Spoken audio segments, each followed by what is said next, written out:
Hi there, today I'm going to explain a thriller and psychological thriller film, The Quiet. Released in the year 2005. Let's get started.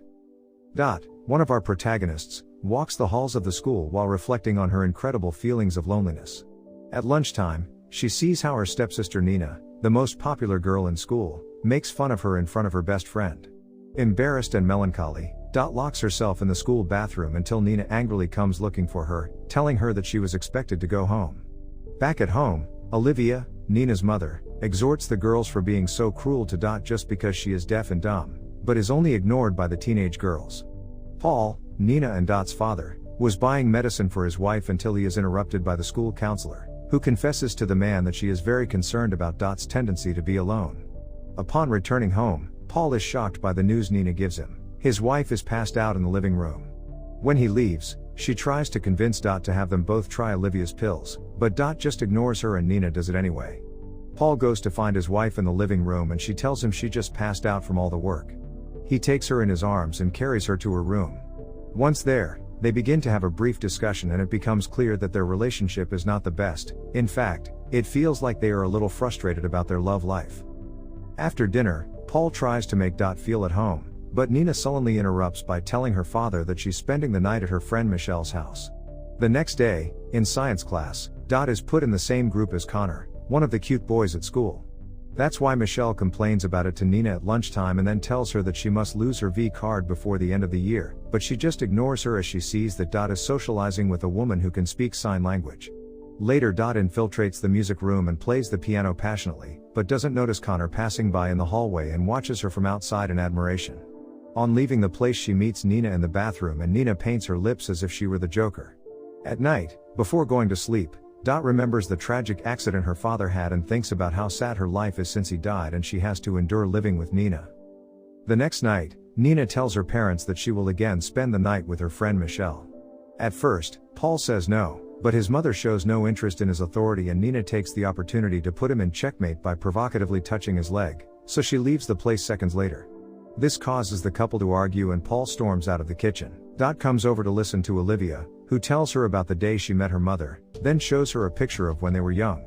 Later, Dot shows Olivia a note and lets her know that she wants to go to the movies, but Paul shows up and offers to take her. The ride to the venue is a bit awkward and Dot doesn't make eye contact with Paul. Arriving at the movie theater, Dot sits in the back rows of the theater and immediately notices that Nina and her gang are also in the place. Michelle asks Nina to give up her spot so she can stand next to Connor and try to play with him while the lights are out. But again he shows interest in Dot and tries to convince the group to invite her to sit with them, but they all ignore him. At that point, one of the girls scoffs because she can't imagine a life without being able to speak or hear, but Nina explains to them that Dot didn't have that problem as a child and that her condition changed when she was 7 years old. Back at home, while trying to sleep, Dot is surprised by Paul in her room. She pretends to be asleep and the man sits on her bed, trying to unburden himself and saying that the secret he keeps inside him is killing him day after day. The next day Nina has lunch with her gang and they organize a day alone between the four of them, but Nina is very reluctant to do this and has a small argument with Michelle as a result. Upon returning home, Nina hears Dot playing the piano in a virtuosic way and hears her vocalizing to try to find the right note. It is in this way that she feels a connection with Dot and the next day at school she comes to eat lunch with her, confessing to her that she is snoo with her father and hates him, even confessing to him that she will try to carry out a plan to kill him that very night.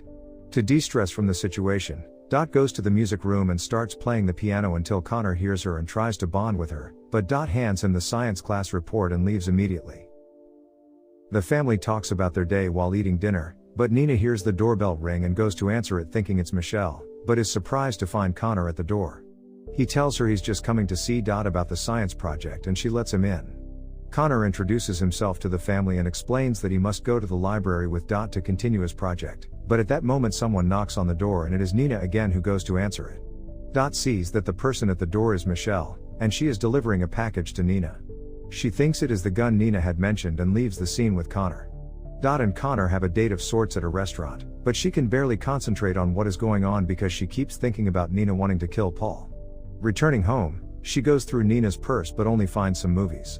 She walks down the hallway and hears Nina and her father doing a northern act, so she purposely breaks a vase to interrupt them. Nina comes out and can see the complicity on Dot's face.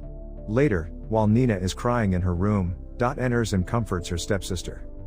While ironing her cheerleading uniform and getting ready for school, Nina shows her dissatisfaction with her body and asks Dot if she looks fat, but she repeatedly replies that she doesn't think her body is overweight, so Nina stops pressing the issue.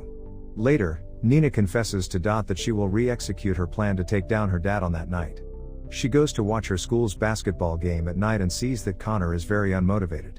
When the game is over, the two meet in the hallway and go to the pool, where Connor goes much deeper about his feelings and Dot begins to seduce him while constantly looking at the clock. At the same time, Nina arrives home and her father is waiting for her in the kitchen to give her an expensive gift bag. But then he starts seducing her and she goes to her room to get ready. Simultaneously, Dot has her first snoo encounter with Connor and they both end up exhausted. She sees the midnight clock and immediately goes home. She arrives just in time to interrupt what Nina was about to do, burn her father's face with the iron.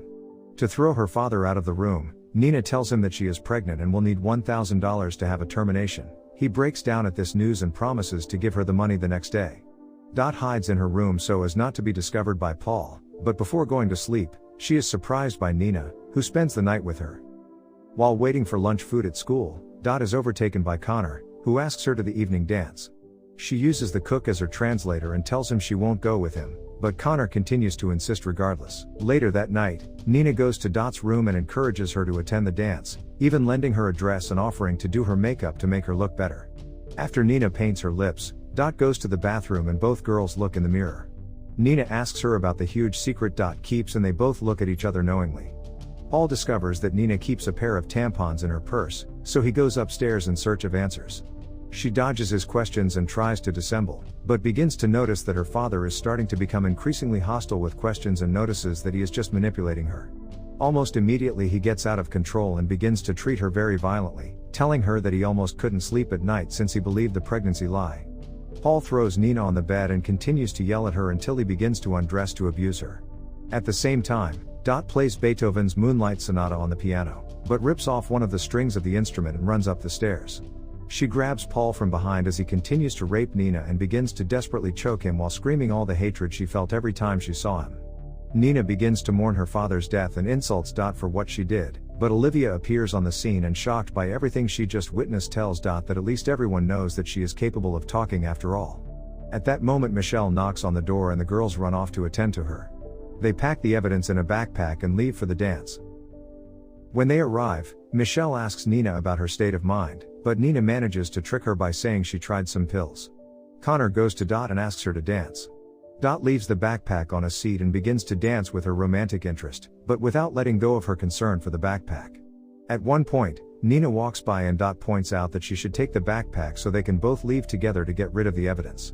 That's when Dot leaves the dance and Connor chases her into the hallway, where she reveals to him that she is able to talk and hear perfectly. So Connor is heartbroken and very angry because he told her all his intimacies and the things that embarrassed him the most, believing that she didn't listen to anything he told her.